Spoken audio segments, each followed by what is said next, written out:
Aquí hay algo muy importante. Yo cuando terminé las historias acudí con Álvarez y Casa, el de Derechos Humanos del Distrito Federal, para comentarle y mostrarle mis historias y que me diera más o menos un diagnóstico o qué pensaba de ellas. Resulta que de todas, las 30 que hice, pero lamentablemente por cuestión de espacio solo pude publicar 12, todas tenían violación de derechos humanos, ya sea por acción o omisión. Por ejemplo. Por ejemplo, desinformación, falta de atención, negligencia, carencia de servicios básicos como darle a la gente de comer, darle a la gente agua.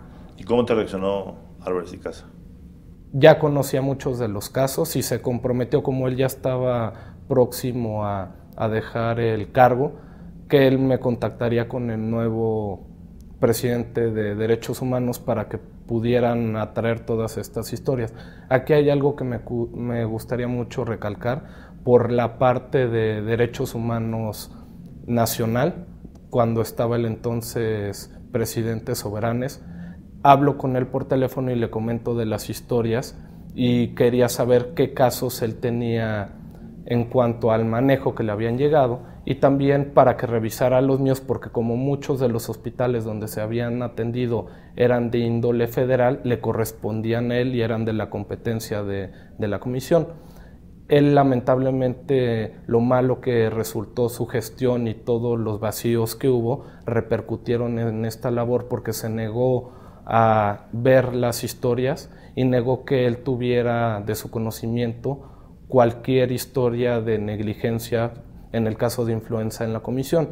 Y eso, pues primero lo lamenté mucho porque son historias lamentables que no merecen quedarse únicamente en el papel, y sobre todo porque Álvarez y Casa me había comentado que él personalmente le había remitido algunos casos a Soberanes. Entonces, ¿cómo me puede decir que no tiene casos en la comisión y que no podía leer los míos y ver si se podía hacer algo, cuando el propio presidente de la comisión del DF le mandó unos? Entonces ahí vemos cómo se van sumando cosas. También aquí hay otra parte muy importante.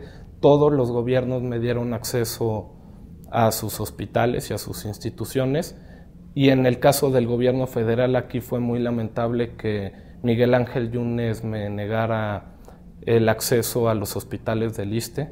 Yo no sé por qué tuvo miedo de que yo estuviera ahí y viera la situación que vivía la gente, pero como vemos aquí, pues se está repitiendo un poco el modelo de cómo ya la Comisión de Arbitraje Médico había comentado que los hospitales del ISSSTE son los que tienen el mayor número de quejas, y yo creo que eso es lo que él no quería que yo observara. ¿Qué hospitales te encontraste que eran los que tenían mejor atención y cuál es la peor de los que visitaste? Realmente, si vemos los hospitales de nuestro país, en el caso de la salud pública, carecen de recursos, carecen de infraestructura, y esto porque realmente nos hace falta una política de salud integral.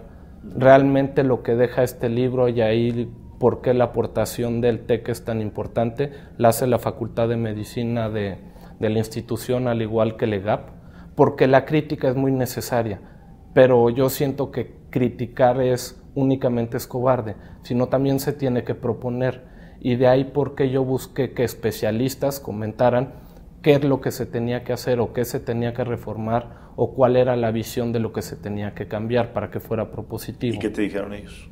Se tienen que cambiar de entrada la política pública de salud del país, y ya ahí van desglosando todos los artículos y las partes que se deben de renovar. Y aquí lo interesante es que hay mucha carencia en México en los servicios de salud.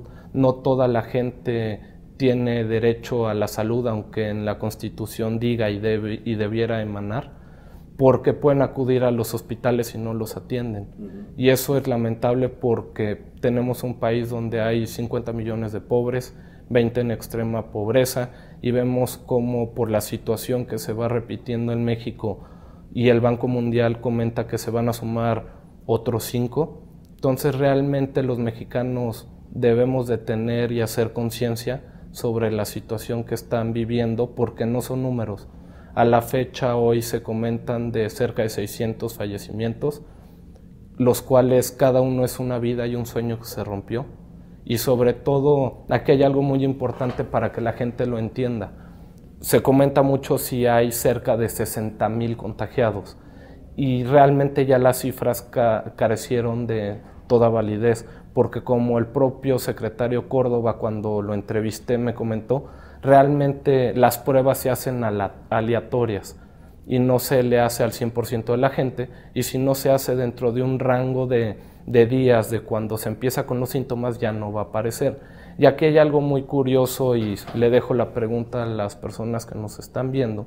Él me comenta que las pruebas y los reactivos son supervisados por la OMS y que si alguien quisiera ocultar los datos o sobre todo que en la OMS y a nivel mundial no se conociera realmente cuál es la magnitud de lo que está viviendo en un país, la mejor manera de ocultarlo es no haciendo las pruebas.